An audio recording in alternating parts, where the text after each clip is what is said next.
Bueno, ¿sí ven la presentación? Sí, doctora. Sí, doctora.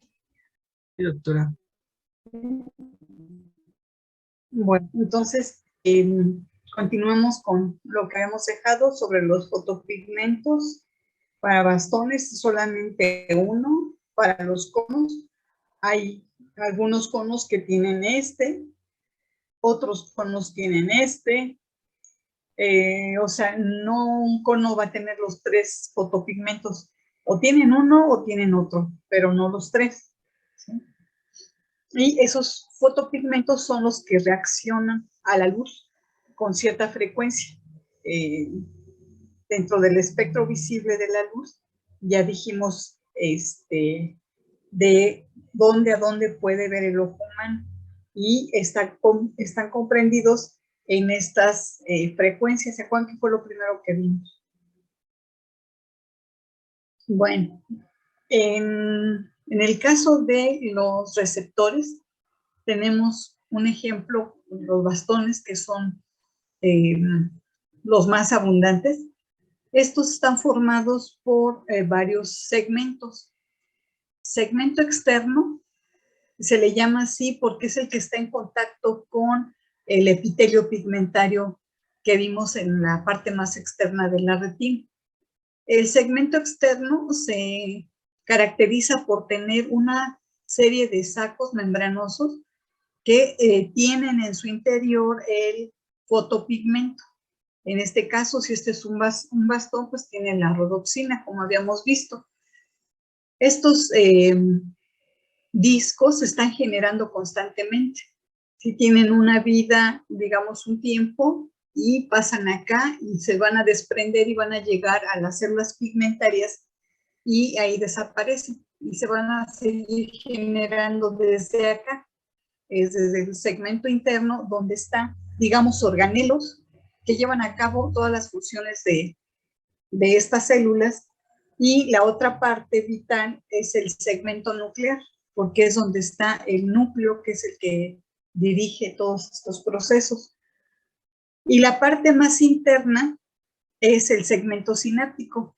El segmento sináptico, como toda buena axón o fibra nerviosa, va a tener hacia el final una serie de vesículas que almacenan el neurotransmisor. El neurotransmisor es glutamato, como ya les había mencionado, y igual que en las otras sinapsis que vimos, tiene aquí sus canales para calcio sensibles a voltaje, que cuando se originó un cambio acá, eso va a repercutir en que el calcio, ¿sí?, permita la liberación del neurotransmisor en la sinapsis que tiene con la célula bipolar. Ahora bien, algo muy rápido, fíjense cómo en las células receptoras la oscuridad va a provocar que se abran los canales para el sodio, mientras que durante el tiempo o la presencia de luz cierra los canales. Entonces, en la oscuridad, estas células están despolarizadas porque tienen más o menos están más o menos a menos 45 milivolts. Este es su potencial de membrana. O sea, está despolarizado. Y cuando hay luz, esperaríamos que se abrieran los canales para calcio, pero no, para sodio, perdón. Cuando hay luz es al revés, se cierran los canales para el sodio, y entonces el interior se hace más negativo.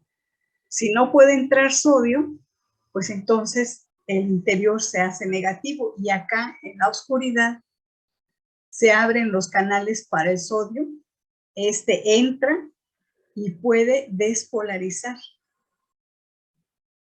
¿Cómo es todo lo contrario a lo que habíamos mencionado, por ejemplo, con los receptores, de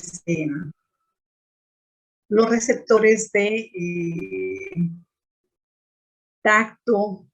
Cuando vimos la estimulación de los receptores de Pachy o de los laminosos, decíamos que la presión y la deformación de las capas que rodean a la terminación nerviosa provocaba que en la terminación nerviosa se abrieran unos canales para despolarizar y originar un potencial de receptor. Aquí es al revés. El estímulo no provoca la apertura de canales. Entonces, nuestros fotorreceptores, los conos y los bastones, con un estímulo luminoso se hiperpolarizan y en la ausencia de luz se despolarizan. Son los únicos receptores que responden de esta manera. O sea, al revés, ante la presencia del estímulo. ¿Sí? Por ejemplo, un estímulo sátido origina que las células gustatorias, los receptores, se despolaricen. Un estímulo odorífero igual, se despolarizan los receptores y aquí no, aquí se hiperpolarizan. Y algunos autores dicen que los receptores son tan pequeños que no da tiempo o no es necesario generar un potencial de receptor, pero si los cambios iónicos que originan una despolarización o una hiperpolarización se transmiten a lo largo de la membrana del receptor y finalmente van a llegar al segmento que vimos hace un momento, que es el segmento sináptico, acá. Entonces, el cambio se produce acá y los cambios en el potencial de la membrana se transmiten, finalmente van a llegar aquí al segmento sináptico y ese cambio provocará que se abran o no los canales para el calcio. Si se abre, entonces se libera neurotransmisor, si no, no se liberará nada. Entonces, cuando está la oscuridad, aumenta la liberación de glutamato, que es el neurotransmisor, y en la iluminación disminuye la liberación del glutamato. Entonces, en la oscuridad, los receptores están más o menos, tienen más o menos interior en menos 45 milivolts. ¿Sí? En este caso, en la oscuridad, los canales para el sodio están abiertos y va a favorecer que se abran los canales para calcio en la parte terminal del receptor y eso promueve la liberación del neurotransmisor. En cambio, la presencia de la luz, ¿sí?, provoca la hiperpolarización, o sea, que se haga más negativo el interior por el cierre de los canales para el sodio. En consecuencia, no se abren los canales para el calcio en el extremo sináptico del cono bastón y eso reduce la liberación del neurotransmisor, que es el glutamato.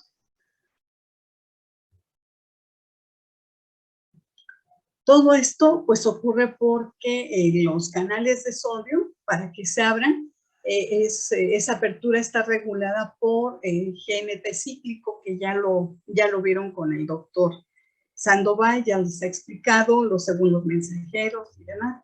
Y en la oscuridad lo que provoca es un aumento del GNP cíclico y este abre los canales para el sodio, ¿sí?, y se despolariza. Mientras que en la luz disminuyen los niveles del GNP cíclico y se cierran los canales. Por lo tanto, se hiperpolariza.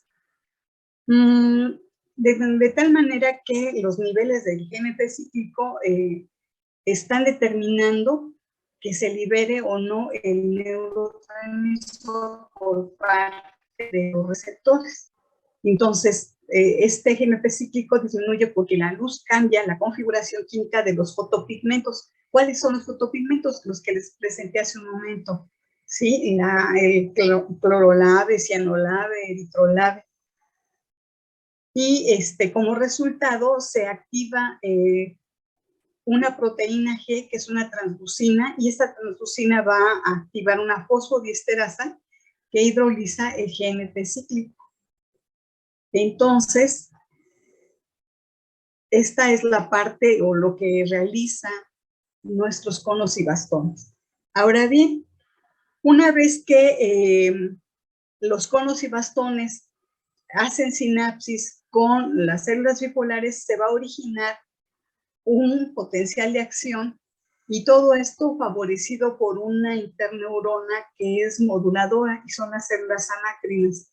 Las células amacrinas que vimos en la retina en los otros dibujos son muy importantes porque al modular la actividad de las células bipolares, es a partir de ellas, de las bipolares, donde se va a generar el potencial de acción. Si se genera el potencial de acción, pues ya nada lo va a detener hasta donde termine la vía, o su camino, su trayecto, como le quieran llamar. ¿Y qué es lo que vamos a ver ahorita? Entonces, pues nuestro ojo es muy importante. Ya vieron que es todo un sistema óptico que se va a encargar de enfocar la luz sobre la retina en un punto que es el punto focal, que coincide con la mácula lútea y la fóvea o el sitio deprimido de la mácula lútea. Para eso se necesita la participación de un mecanismo del cual ya les hablé, que es la acomodación. La acomodación, que es la modificación de la forma de nuestro cristalino para que la luz converja sobre la retina. Ya la luz en la retina va a provocar cambios químicos. Ya vimos todo lo que abre, canales, cierra los canales para el sodio y demás. Y posteriormente a estos cambios químicos se van a originar potenciales de acción, o sea, ya es un impulso nervioso que finalmente va a llegar hasta el lóbulo occipital, al área 17, que ya vimos en las áreas de Broca. Cuando llegan al área 17, se van a interpretar esos impulsos nerviosos como imágenes, ¿sí? Y la información pasará del área 17 a las áreas 18 y 19 como memoria visual. O sea, se va a almacenar ahí esa información y quedará como memoria visual. ¿Qué es necesario para que desde el ojo hasta la corteza cerebral del lóbulo occipital llegue la información? Ya les mencioné qué región de la corteza se relaciona con la visión. Se los acabo de decir. 17. La 17. El área 17 del mapa de Brodmann, que es la corteza cerebral que está rodeando a un surco. ¿Qué surco es? El surco calcarino, ¿sí? El surco calcarino. Entonces ahora vamos a ver todo ese trayecto. Para la vía visual vamos a tener la participación de diferentes elementos. Ya vimos algunos. Las células fotorreceptoras, que son conos y bastones, que sumados son más o menos 127 millones. Por otro lado, tenemos que estas células harán sinapsis con las células bipolares. Las células bipolares no es así tan sencillo. Son células bipolares, tienen sus dendritas y sus axones. Las células bipolares hay de diferentes tipos. Hay unas que responden y hay otras que no responden. Hay células bipolares que les llaman off, que son las que no responden, y células bipolares que sí responden a la luz, que se llaman on. De las vías, esta, créanme que es de las más complejas, muy complejas. Después tenemos células ganglionares. Igual que las bipolares, hay off y on. ¿Sí? Con el axón de las células ganglionares se forma el nervio óptico, ¿sí? Después, el axón de estas células ganglionares formará o llegará al quiasma óptico, donde se cruzan las fibras, más o menos el 50%, del lado derecho pasarán al lado izquierdo y viceversa. Después sigue el tracto óptico, que también se conoce como cintilla óptica, no sé cómo la vieron en PC, pero tracto óptico es lo mismo que cintilla óptica, y esas fibras son las que van desde el quiasma hasta el núcleo geniculado lateral. Este núcleo geniculado lateral, como ustedes recordarán, ya se encuentra en el tálamo, o sea, ya llegamos al diencéfalo. Y del núcleo geniculado lateral salen fibras que van de este núcleo hacia el área 17 de Brodmann y se llaman radiaciones ópticas o fascículo genículo calcarino. ¿Por qué genículo? porque sale del cuerpo geniculado lateral. Y calcarino, porque es la corteza visual la que se ubica rodeando o en relación con el surco calcarino. Corresponde al área visual primaria, que es el área 17 del mapa de Brodmann. Tenemos en el receptor nuestra primera sinapsis, que es las células fotorreceptores de la retina. La segunda sinapsis es entre el receptor y la célula bipolar. La tercera sinapsis es entre la célula bipolar y la ganglionar. Y ya con el axón de la ganglionar, de las neuronas ganglionares, se constituye la vía, que es primero el nervio óptico, derecho, izquierdo, que van a llegar al quiasma óptico, donde ocurre la decusación, y hacia atrás del quiasma óptico está el tracto óptico. Después tenemos la cuarta sinapsis, que es en el geniculado lateral, ya en el tálamo, en el diencéfalo. Las fibras o radiaciones genículo-calcarinas o radiaciones ópticas llevan la información hasta la corteza cerebral, al área visual primaria. Y del área visual primaria pasará al área 18 y 19 para establecer la memoria visual. Esto, digamos, de manera resumida. La vía visual es complicada porque cada punto de nuestro campo visual no está representado como tal en la corteza, porque no hay tantas fibras nerviosas. Las fibras que forman el nervio óptico es alrededor de 1 millón. Y con ese 1 millón de fibras se tiene que representar todo lo que hay en nuestro campo visual y que llegue al área 17. Entonces, lo que dicen muchos autores es que hay puntos que no están representados o no llegan a una célula ganglionar, pero nuestro cerebro complementa la imagen y finalmente tenemos una imagen completa, ¿sí? Pero les decía, de todas las vías es muy complicado. Vamos a ver el trayecto. Este esquema ustedes lo tienen, ¿sí? Aquí tenemos una representación haciendo como un corte transversal que pase más o menos a la altura de ambos globos oculares, los nervios ópticos, a la altura del mesencéfalo alto. Aquí estamos representando de manera muy simplificada con estas bolitas lo que sería el cuerpo geniculado lateral, ¿sí? Este sería uno de los cuerpos geniculados del tálamo. El lateral, el medial lo vamos a ver más adelante con la vía auditiva. Entonces aquí está el cuerpo geniculado lateral. Y del cuerpo geniculado lateral salen las fibras genículo-calcarinas que van hacia la corteza visual. Lo que tenemos aquí representado son los campos visuales. Este es el campo visual del ojo izquierdo, este es el campo visual del ojo derecho. El campo visual, como ustedes lo ven aquí, está dividido en mitades. La mitad temporal, la mitad nasal y mitad temporal. Que sería lo mismo de decir mitad izquierda, derecha, ¿sí? Aquí las mitades izquierdas, una es roja y una es azul. Las mitades derechas, una es azul y una es roja, ¿sí? En otros libros viene diferente, que creo que sirve un poquito más, que sean las mitades izquierdas del mismo color y las mitades derechas del mismo color. Pero bueno, vamos a hacerlo así, que es el material que tienen en su libro. Ahora bien, aquí tenemos un corte transversal de los globos oculares y estamos viendo solamente la representación de la retina. Ya no vemos las otras capas que mencionamos, solamente son las retinas, ¿sí?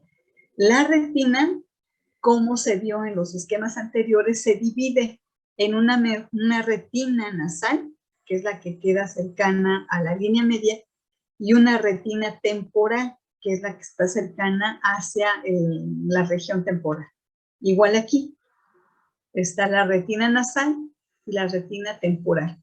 Las retinas nasales aquí tienen los colores rojos y las retinas temporales el color azul. ¿Por qué? porque la presencia de la lente o cristalino, acuérdense que invierte las imágenes. Eso ya lo habíamos visto en la animación y vimos cómo invierte la imagen, lo que está arriba lo proyecta en la retina abajo y lo que está visual lo representa la retina en la parte superior. Lo que está a la izquierda, otra vez que está inestable. A ver, que lo que está a la izquierda en el campo visual se proyecta a la retina sobre el lado contrario. Entonces, lo que está aquí en la mitad temporal se proyecta sobre la retina nasal. ¿Sí? Rojo con rojo. Lo que está en el campo visual en la mitad nasal se proyecta sobre la retina temporal. Azul con azul. Igual acá. Campo visual, la mitad temporal, sobre la retina nasal.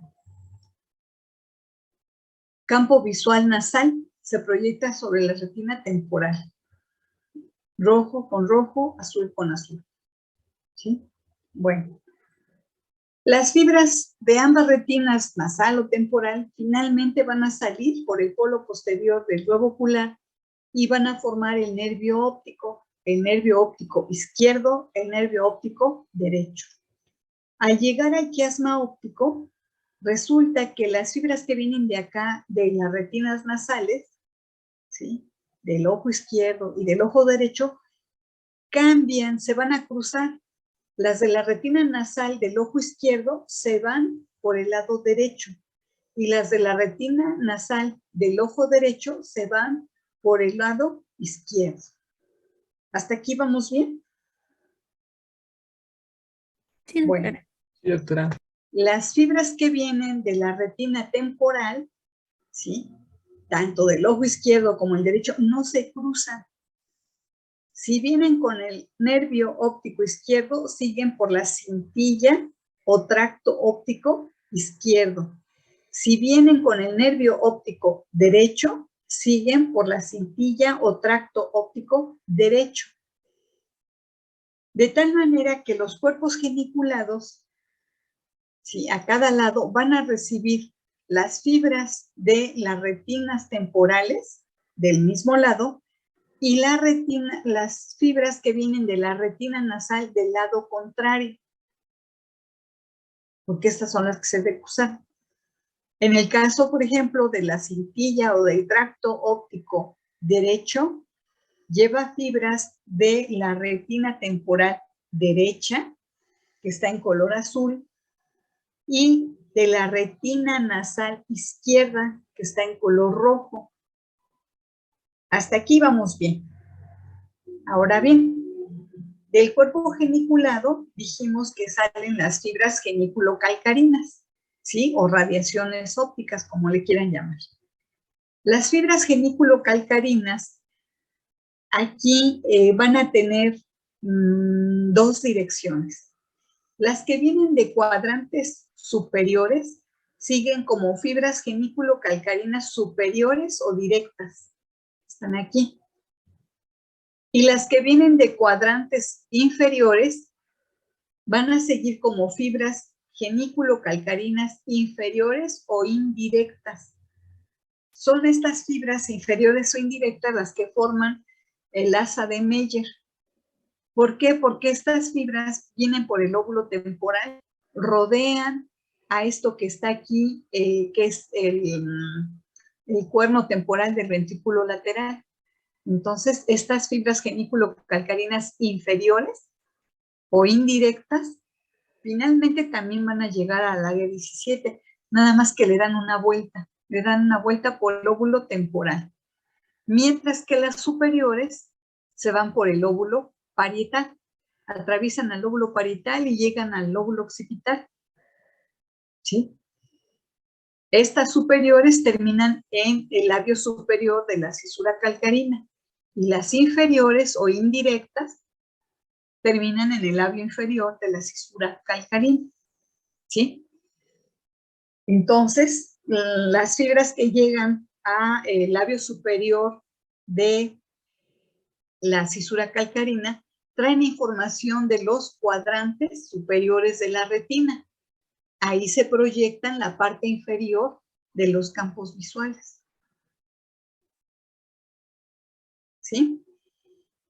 Entonces, esta es la vía visual.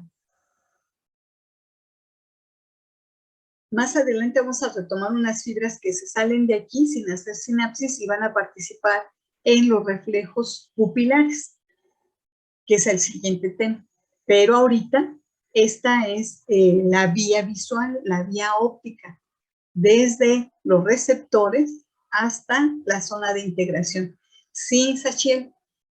Doctora, ¿cómo se llamaba la estructura que forman las geniculocalcarinas inferiores? Las fibras como tal se llaman geniculocalcarinas inferiores. Se llaman así porque rodean la prolongación temporal del ventrículo lateral. Vean cómo le está dando aquí la vuelta. Están rodeando y terminan en el labio inferior de la cisura calcarina. Sí, pero nos había comentado que como que esa curvatura tenía un nombre, ¿no? Ajá, estas son, forman el asa de Meyer o Flesching-Meyer. Gracias, doctora. Es un asa por la forma que tiene. Entonces, acuérdense que invertir las imágenes, eso lo hace la lente o cristalina. Lo que está del lado izquierdo se proyecta en la retina nasal. Lo que está del lado derecho en la retina temporal. O si quieren llamarle la mitad temporal, se proyecta sobre la retina nasal. La mitad del campo visual nasal se proyecta sobre la retina temporal. Lo que está en el campo visual en los cuadrantes superiores se va a proyectar en la retina sobre cuadrantes inferiores.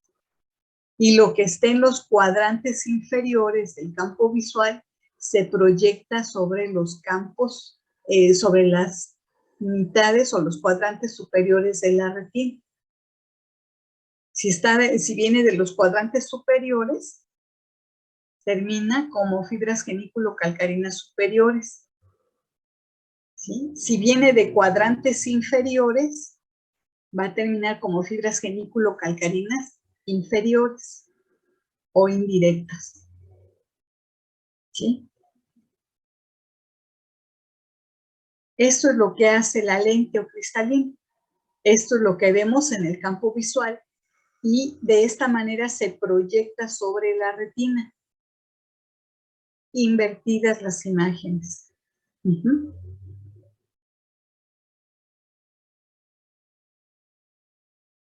En el campo visual hay una parte donde digamos, se ensamblan o están juntos los campos visuales del ojo derecho y el ojo izquierdo, y ese punto es un punto de visión binocular, es el campo visual binocular, y solamente aquí podemos ver con, digamos, nitidez las imágenes. Las que estén por fuera de este campo de visión binocular se van a ver pues no tan claras. Es una visión monocular, ¿sí? En esta participa, digamos, la visión central, donde está la fóvea central, y esta es la visión periférica.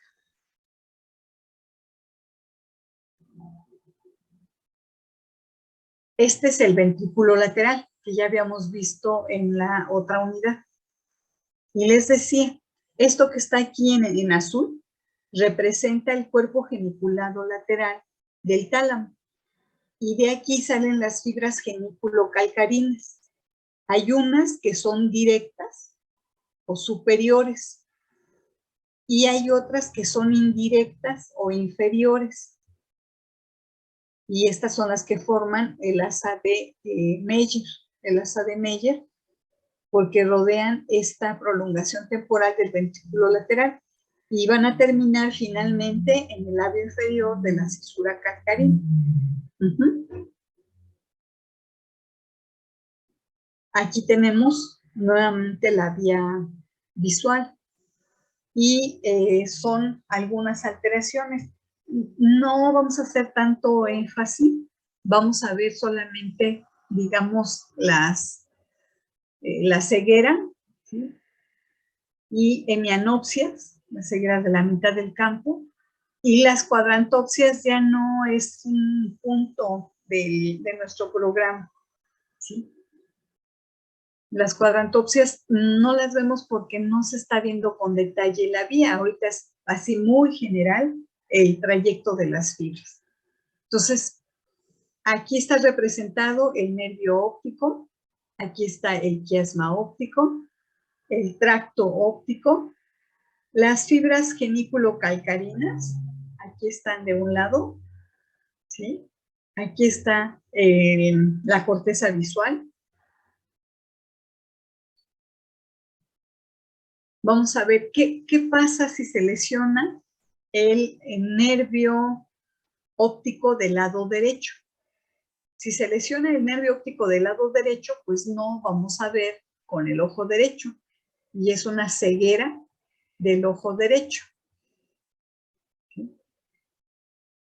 En una lesión hipotética del quiasma óptico, que según está relacionado con los adenomas hipofisiarios, pero creo que no es tan frecuente, aunque es digamos, un ejercicio muy bueno para ver qué pasa.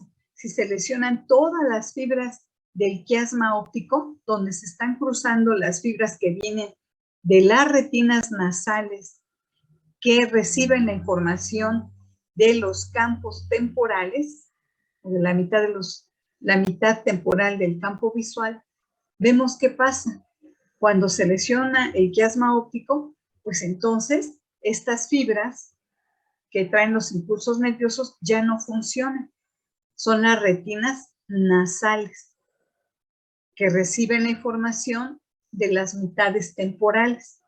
Entonces, ya no se ven las imágenes que vienen desde las mitades temporales. Aquí se representa en color negro la parte que no ve, la parte ciega del campo visual. Entonces, este es el campo visual del ojo izquierdo, el campo visual del ojo derecho. Y decíamos que están lesionadas las fibras que vienen de las retinas nasales, que reciben información de las mitades temporales. Entonces, esas mitades están ciegas, no ven la parte lateral del campo visual de ambos ojos. A esto se le llama hemianopsia. ¿Por qué? Porque hay ceguera de la mitad del campo visual. Y es una hemianopsia heterónima bitemporal. ¿Por qué es heterónima?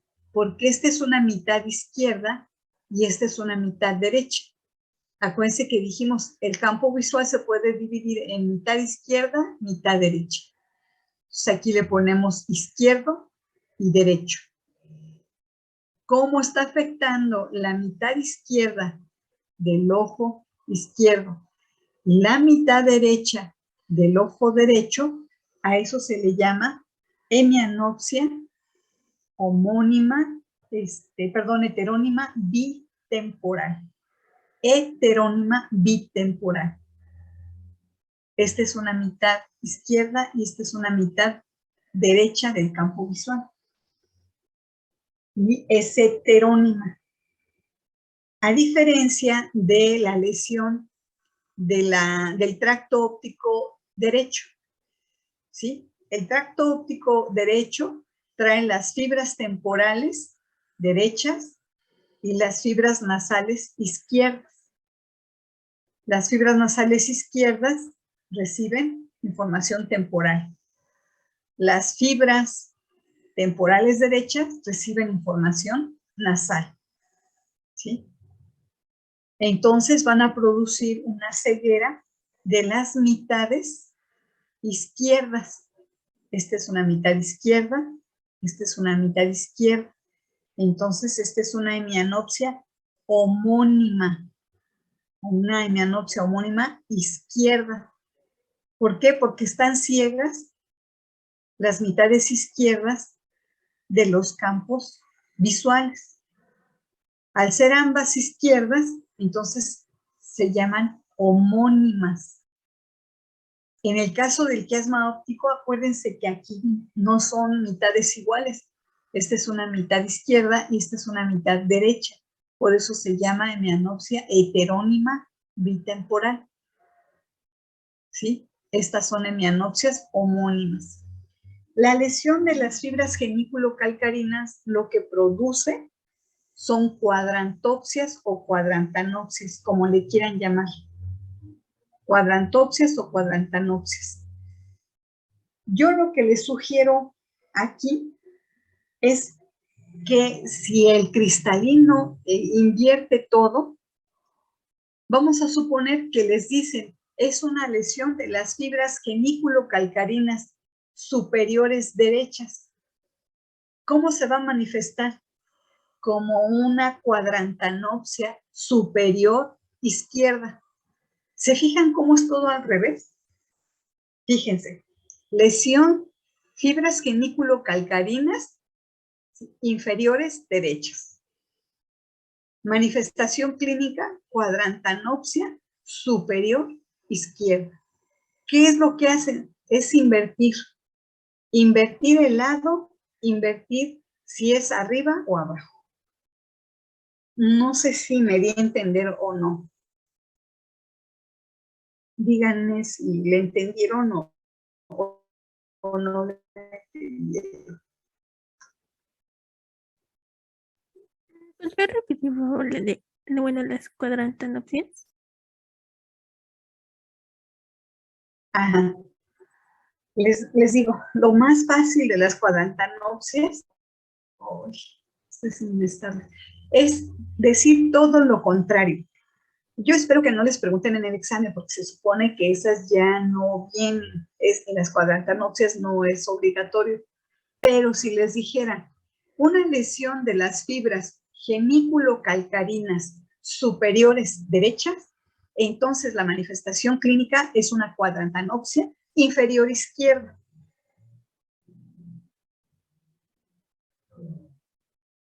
Si son fibras genículo-calcarinas inferiores derechas, entonces es una cuadrantanopsia superior izquierda. Las izquierdas, fibras genículo-calcarinas inferiores izquierdas, cuadrantanopsia superior derecha. ¿Sí? Acuérdense, estas son mitades izquierdas, estas son mitades derechas. Cuadrantes superiores, cuadrantes inferiores. Entonces hagan su ejercicio. Sombreen, por ejemplo, ¿qué representa esta? Una cuadrantanopsia superior izquierda. Si la parte sombreada fuera esta, donde está el cursor, déjenme poner otra vez. Aquí, donde está el puntero láser. Este es un cuadrante inferior derecho. Este es otro cuadrante inferior derecho. Para que sea una cuadrantopsia inferior derecha, ¿qué fibras se tuvieron que lesionar? Las geniculadas y Superiores izquierdas. Superiores izquierdas, exactamente. Superiores izquierdas. Sí, en este cuadrante, una cuadrantanopsia superior derecha. Superior derecha. Entonces se lesionaron las fibras genículo-calcarinas Inferiores izquierdas. Inferiores izquierdas, exactamente. Aquí, esta es una cuadrantanopsia superior izquierda por lesión de las fibras genículo-calcarinas inferiores derechas, que son estas. Si fuera una cuadrantanopsia inferior izquierda, este y este, entonces se produce por una lesión de las fibras genículo-calcarinas superiores derechas. ¿Sí quedó claro? ¿Sí me entendieron o no? Sí, Sí, doctora. doctora. Doctora. Sí, Qué doctora. bueno, qué bueno. Me da mucho gusto. Es nada, o sea, no se compliquen, es todo al revés. ¿Gracias a quién? Gracias a el cristalino que hace que invierte todo. ¿Sí? Esto es lo que hace el cristalino. Entonces son las anopsias o cegueras de un ojo.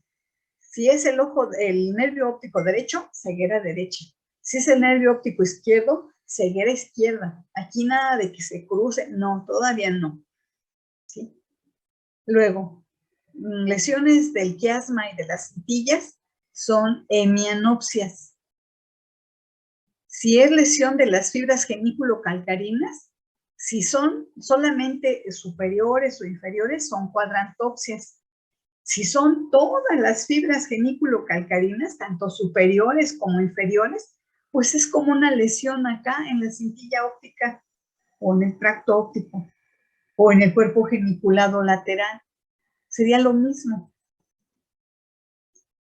Igual acá, en las labio superior o inferior de la cisura calcarina. El labio superior recibe fibras superiores, ¿sí? Genículo-calcarinas superiores del lado derecho o inferiores del lado derecho. ¿Sí? Entonces, estas son las cegueras, hemianopsias y cuadrantopsias. Las hemianopsias, por ejemplo, este es un ejemplo de una hemianopsia heterónima bitemporal. ¿Sí? Este es un, digamos, estudio de campimetría y entonces ahí se le pide al paciente que indique cuando vea el punto rojo. Entonces, cuando lo marcan aquí, pues sí, dice, ahí está. Pero cuando se marca acá, el punto rojo no lo ve. Entonces se determina que hay una ceguera de estas mitades, o sea, una hemianopsia heterónima bitemporal. Vimos que la lesión está aquí en el quiasma óptico, que lleva las fibras que vienen de las retinas nasales. Entonces, estas personas a veces no se dan cuenta, pero chocan porque van caminando y de pronto no ven lo que hay, una persona o un objeto, y se pueden caer fácilmente. O si manejan, imagínense una persona con una hemianopsia heterónima bitemporal que esté manejando, si va a dar vuelta a la derecha o a la izquierda, no se da cuenta de que viene un objeto. Bueno, a menos que tenga de esos carros que traen un sensor de aproximación del lado derecho o del lado izquierdo, pues ahí le avisan, ¿no? Pero si no tiene uno de esos carros modernos y quiere dar vuelta a la derecha y no ve, ¿qué va a pasar? Si viene un carro de este lado, pues va a chocar, ¿sí? Porque no ve en esta parte. O si va a dar vuelta acá hacia la izquierda y como no ve y viene por acá un carro, no lo detecta. Entonces, no es tan fácil. Se pueden hacer estudios de confrontación para ver con el explorador y el paciente, pero no es tan fácil. Sí se puede hacer, no sé cómo lo vieron en práctica clínica. Y ya por último, en esta vía van a participar para la integración de reflejos, que son el reflejo fotomotor o a la luz o directo, el reflejo consensual o indirecto. En este caso, el ojo explorado, donde se aplica la luz, se ve la respuesta en ese mismo ojo. Y en el caso del reflejo consensual, se aplica la luz de un lado y se ve la respuesta del otro lado, ¿sí? En el ojo no estimulado. Y el reflejo de acomodación, que es para la visión, se le pide al paciente que vea un objeto lejano y después un objeto cercano. Estos dos primeros se integran en el mesencéfalo alto, pero el reflejo de acomodación necesita la participación de la corteza visual, que le manda la información al área 8, el área motora, para mover los ojos. Entonces, Estos dos los vamos a mencionar. ¿Con qué se relacionan? Con el diámetro de la pupila. En la pupila ya vimos que es la parte central del iris por donde va a penetrar la luz. Estudiamos la forma, que es circular, generalmente de contorno regular, y el diámetro está oscilando entre 2 a 6 milímetros, ¿sí? Por debajo se le llama miosis y por arriba hay midriasis. Y la otra característica de las pupilas es que deben ser idénticas, deben ser simétricas. Si no son simétricas, se dice que hay anisocoria. Y tenemos que explicar qué es anisocoria por midriasis de tal ojo o de tal lado, o por miosis extrema de tal lado, ¿sí? Y pues vamos a empezar la clase de mañana con el examen y después terminamos los reflejos pupilares y nos seguimos con oído, ¿sí? Entonces, mañana empezamos a las 5 el examen y al 10 para las 6 empezamos la clase. ¿Están de acuerdo?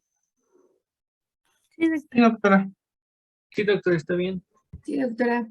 Entonces, hasta aquí viene el examen y el próximo 9 de mayo, que es dentro de 8 días, tendrá los temas de audición, equilibrio, gusto y olfato.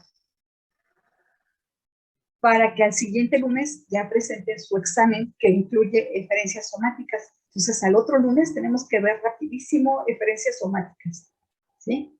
Hasta donde lleguemos y ustedes vayan estudiando por su cuenta, por si no terminamos, por favor, ayúdenme en ese sentido de avanzar con los temas y podernos ir más rápido. Y el 10 de mayo, pues ahí no tenemos clase, por eso perdimos una clase muy valiosa. Entonces aquí le dejamos y nos vemos mañana en el examen a las 5 y a